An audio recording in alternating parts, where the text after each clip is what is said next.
Dragon Ball Daima was first announced, many fans were intrigued, and some were skeptical. The series' premise, which saw Goku and his friends mysteriously transformed back into children, seemed like a risky throwback to Dragon Ball GT. Yet despite those concerns, the show has since become a major hit for the franchise. However, behind the scenes, even Dragon Ball's top executives had their doubts. In a candid interview included in the Japanese Blu-ray release of Dragon Ball Daima, Akio Iyoku, president of Capsule Corporation Tokyo and executive producer of the series, revealed that he was initially anxious about how fans would react. "I was worried they might not accept this new direction," Iyoku admitted, reflecting on the early stages of production. His primary concern was that audiences might resist the idea of sidelining long-standing fan favorites like Vegeta and Piccolo in favor of new faces from the Demon Realm. A risky return to the past.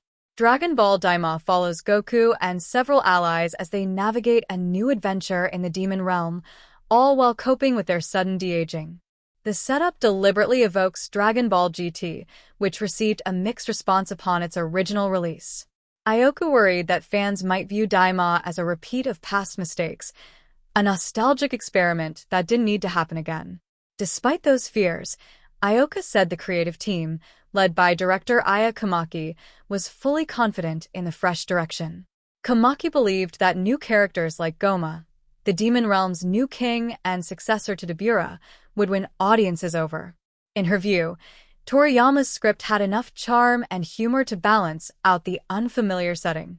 "There were so many funny lines and gags in Toriyama's draft," Kamaki noted. "I knew Goma would fit right in." The production team quickly grew fond of the new additions. Character designer Yoshitaka Yashima remarked that Goma's expressive design made him instantly appealing to animators.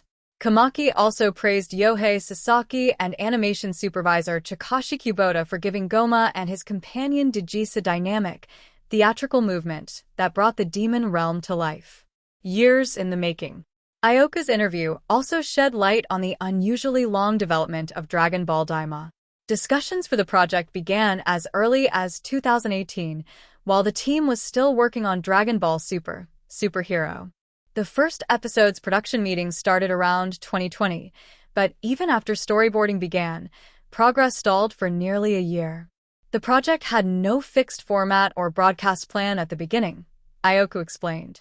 "We started working without worrying too much about deadlines or runtime. That freedom gave the creators room to experiment, resulting in a first episode longer and more cinematic than a typical anime installment." A 3-minute pilot video was reportedly produced early in development to showcase Daima's world-building, color palette, and animation style. It served as a proof of concept to convince Toei and other producers to greenlight full production. A creative gamble that paid off. Although the creative team's decision to explore the Demon Realm and shift the focus to new characters was initially met with hesitation, the gamble ultimately paid off. Fans embraced the series' balance of nostalgia and novelty, with many praising its animation quality and emotional storytelling. Iyoku now sees Dragon Ball Daima as a crucial step forward for the franchise.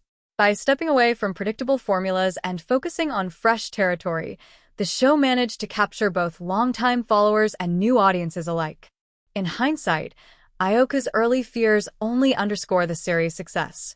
What could have been a divisive experiment instead became proof that Dragon Ball still has the power to surprise, and that even Goku's smallest adventures can lead to the franchise's biggest victories.